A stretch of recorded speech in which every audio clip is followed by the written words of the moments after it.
Tribuners, ratusan tenda penambang emas dibakar aparat di Gunung Botak. Ratusan tenda milik penambang di tambang emas ilegal Gunung Botak dibongkar dan dibakar aparat gabungan TNI Polri. Pembakaran saat aparat gabungan menggelar penertiban kawasan tambang yang berlokasi di Dusun Wamsait, Desa Dava, Kecamatan Welata, Kabupaten Buru, Kamis 19 Mei 2022. Pantauan tribunambon.com di lapangan sekitar pukul 12 siang, ratusan tenda dibongkar dan dibakar, kemudian penambang disuruh meninggalkan lokasi.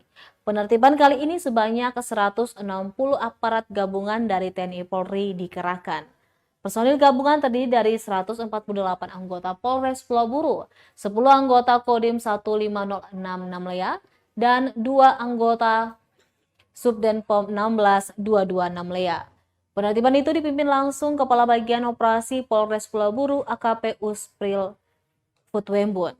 Penertiban penambang bukan pertama kali, kerap ditertibkan, namun penambang masih saja kembali. Sebagian besar penambang mengaku terpaksa menambang untuk memenuhi kebutuhan hidup.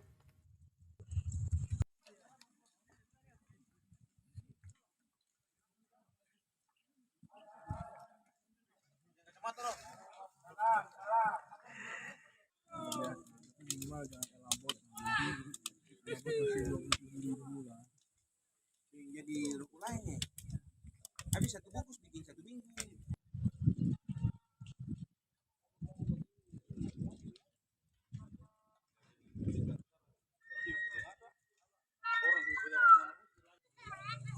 Terima kasih sudah nonton. Jangan lupa like, subscribe, dan share ya.